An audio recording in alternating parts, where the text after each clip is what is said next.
Assalamualaikum warahmatullahi wabarakatuh, teman-teman semuanya. Terima kasih sudah kembali berkumpul di channel ini. Ketemu lagi bersama saya Anwar di Tajud 5 Menit. Dan pada episode kali ini saya akan mengajak teman-teman untuk berdiskusi tentang beberapa improvement di bagian operasional. Dan pada kesempatan kali ini kita akan coba bahas tentang bagaimana itu melakukan suatu project relayout di sebuah factory ataupun di sebuah operation. Pertama tentang backgroundnya. Jadi biasanya apa sih yang menjadi background sebuah relayout itu harus dilakukan? Pada kesempatan kali ini saya akan coba bahas beberapa alasannya. Yang pertama biasanya produktivitas. Jadi kadang relayout dibutuhkan misalnya untuk mengurangi transportasi gitu, ataupun mengurangi motion yang tidak penting di area pabrik, sehingga dari suatu area yang tadinya berjauhan tapi dirasa trafficnya cukup tinggi, dibuat lebih berdekatan sehingga flow-nya bisa lebih lancar, baik itu flow material ataupun juga flow operatornya atau water spider, sehingga bisa lebih jalan gitu. Yang kedua, kalau di area warehouse juga sama, biasanya itu untuk meningkatkan collection gitu ataupun di area logistik. Nah teman-teman, kalau misalnya harus dilakukan relayout, misalnya relayout material yang fast moving atau material yang lebih cepat, itu harus diletakkan lebih mudah bisa diambil oleh water spidernya, itu bisa dilakukan juga. Kedua juga bisa untuk misalnya kalau satu lane itu outputnya 10, nah kalau dibagi dua lane ternyata ini bottlenecknya bisa lebih terurai, sehingga misalnya bisa 8 dan misalnya bisa 8 dan 8 gitu, sehingga jadi bisa 16 atau 6 dan 6, sehingga yang tadinya 10 sekarang bisa jadi 12 karena kita melakukan penguraian di prosesnya. Nah ini juga pernah dilakukan saya tuh dengan tim, sehingga produksinya bisa meningkat 120%. 20 berarti penambahannya 20-30%, karena misalnya bottleneck yang tadinya 1, sekarang kita bisa jadi ada 2 bottleneck, tapi supportnya kita kurangi tuh. Sehingga tadinya mesinnya hanya 1, kita tambah 2 mesin, tapi supportnya ditambah sehingga flow-nya bisa lebih lancar. Nah ini bisa dilakukan, ditemukannya itu idenya itu bisa dari VSM ataupun juga dari line balancing ya. Kita lakukan cycle time dulu, semua proses demi proses sampai akhir, sehingga akhirnya kita ketemu tuh ada sebuah ide bagaimana kalau misalnya si bottleneck ini kita tambah kapasitas dan yang lainnya itu kita bagi 2 gitu, sehingga bisa meningkatkan produktivitas. Nah itu mungkin bisa ngasih ideas juga.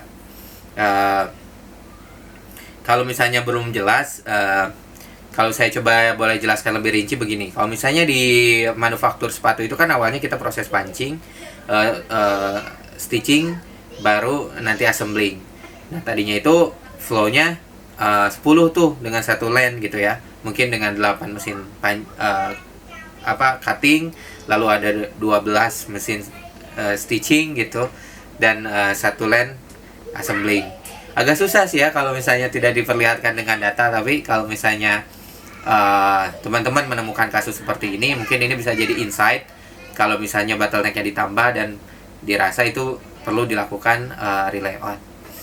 Oke, teman-teman semuanya, itu backgroundnya. Lalu kedua, apa sih yang harus dilakukan untuk melakukan sebuah project relayout? Yang pertama ya, seperti pada umumnya sebuah project, kita harus melakukan pendekatan PDCA.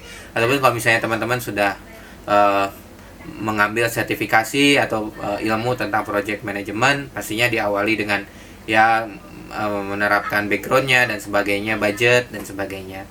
Atau misalnya teman-teman cukup melakukan dengan Kaizen Blitz, dengan E3 gitu. Nah teman-teman bisa searching juga tuh bagaimana misalnya melakukan perencanaan project dengan format E3 ya. Secara umum kita buat dulu strukturnya, siapa yang harus terlibat gitu ya, tentukan orangnya siapa yang harus terlibat. Yang kedua ya roadmapnya dibuat, biasanya disebut juga work breakdown sheet atau WBS, sehingga tahu step-step apa yang harus dilakukan. Baru nanti setiap work breakdown sheet ini work breakdown struktur ini dijelaskan tuh ada struktur apa saja di setiap stepnya yang harus dilakukan, ada action apa yang harus dilakukan. Nah baru nanti dipecahkan lagi ke timelinenya, sehingga baru ketahuan oh ini project kira-kira perlu waktu berapa lama, lalu phase pertama itu kira-kira berapa hari, berapa bulan, lalu baru ketahuan mana yang bisa dilakukan sebelumnya atau proses eksternal gitu. Kalau misalnya sudah belajar juga tentang change over quick changeover atau changeover reduction. Nah, itu bisa dianalisa tuh, ini bisa dilakukan di awal. Nah, sehingga bisa dilakukan persiapannya lebih cepat. Itu tentang roadmapnya tadi ya. Lalu people-nya sudah, baru nanti budgetingnya. Karena kadang budgeting ini penting. Misalnya kalau perlu penambahan mesin, harus berapa beli mesinnya. Atau misalnya mesinnya cukup besar sehingga harus ada alat khusus, beli kren khusus, alat bantu khusus untuk pemindahannya, itu juga berapa. Kalau misalnya harus ada tenaga ahli gitu ya untuk instalasi listrik misalnya, ataupun ada instalasi network, itu dicek juga. Jadi dipertimbangkanlah segala sesuatunya, termasuk misalnya diperlukan perubahan struktur nih. Misalnya ini ada tiang yang harus diganti misalnya, atau ada pengembangan struktur konstruksi. Nah, ini kan jadi lebih jelas juga nanti di roadmap, mana yang bisa dibuat ruangannya terlebih dulu, mana yang harus dipindah duluan gitu. Karena kadang prosesnya itu ya seperti relayout ini seperti main Lego gitu ya. Bukan Lego tapi seperti Rubik gitu.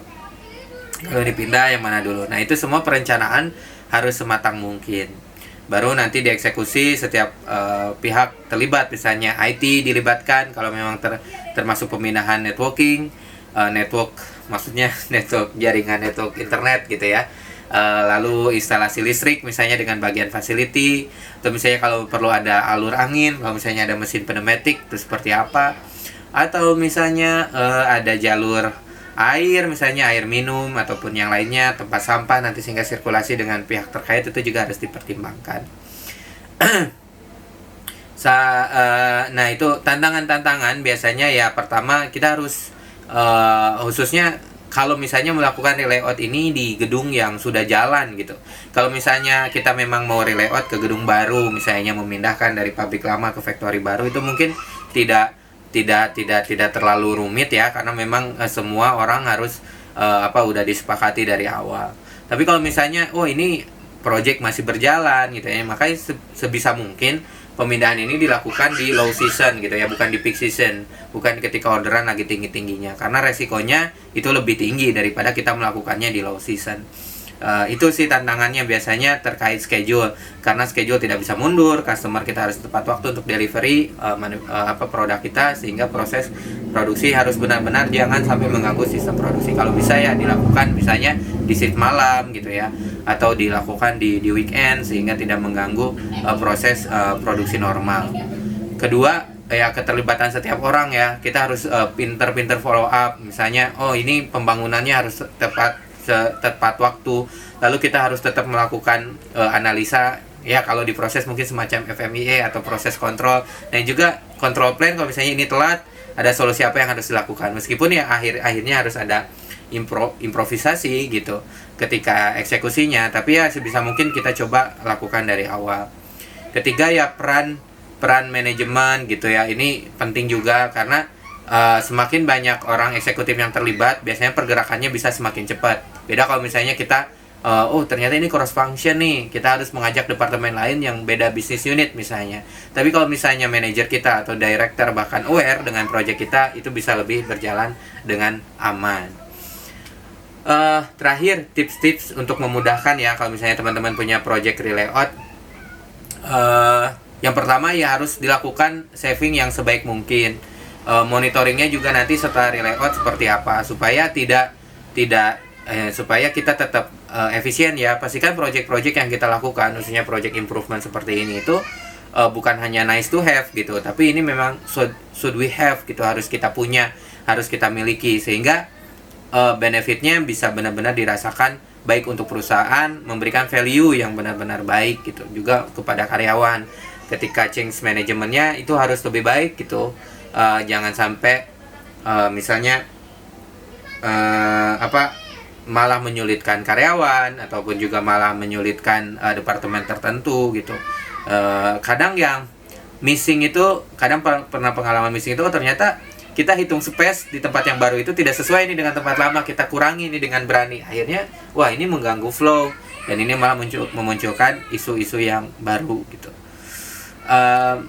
Kedua yang harus dipertimbangkan juga adalah tentang flow-flow yang lain sebisa mungkin, seumum mungkin gitu, seperti misalnya aspek lingkungan, aspek material, ini harus dipertimbangkan juga dengan baik. Oke teman-teman, itu sih pengalaman saya sharing informasi tentang project Relayout. Nah buat teman-teman yang punya pengalaman ataupun juga rencana untuk melakukan Relayout di Factory-nya, mudah-mudahan tips tadi bisa membantu. Terima kasih sudah menonton video ini. Wassalamualaikum warahmatullahi wabarakatuh.